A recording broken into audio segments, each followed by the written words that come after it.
Good morning. আজকে হচ্ছে শনিবার, এখন হচ্ছে সময় 10টা মতো বাজে। আমি সকালবেলায় স্নান সেরে একেবারে ঠাকুর প্রণাম করে নিয়ে ছাদে যাব।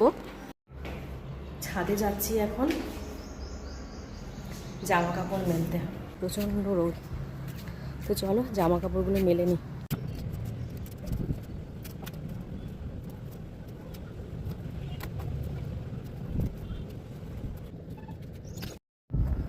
জামা কাপড় মেলা কমপ্লিট হলো।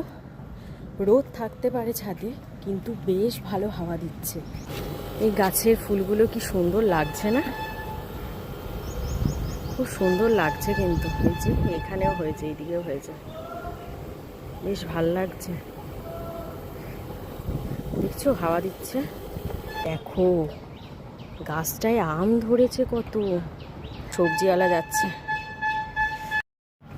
তো চলো নিচে যাই। এবার ছাতির জল গুলে নিয়ে চলে এলাম, এটা এবার খেয়ে নেব।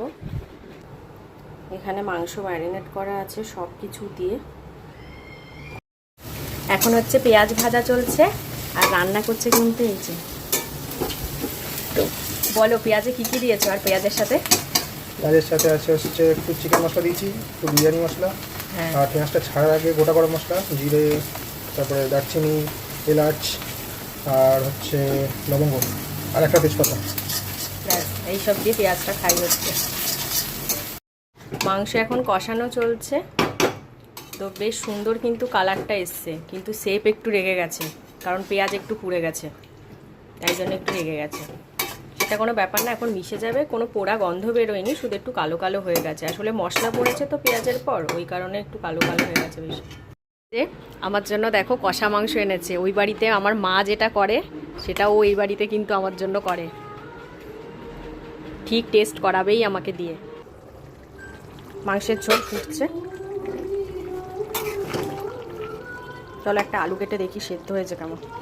সেদ্ধ কিন্তু ভালোই হয়ে গেছে। আরেকটু ফুটুক মাংসগুলো, আরেকটু সেদ্ধ হতে মনে হয় টাইম নেবে। এটা হচ্ছে আজকে আমাদের মাংস রান্নার ফাইনাল লুক।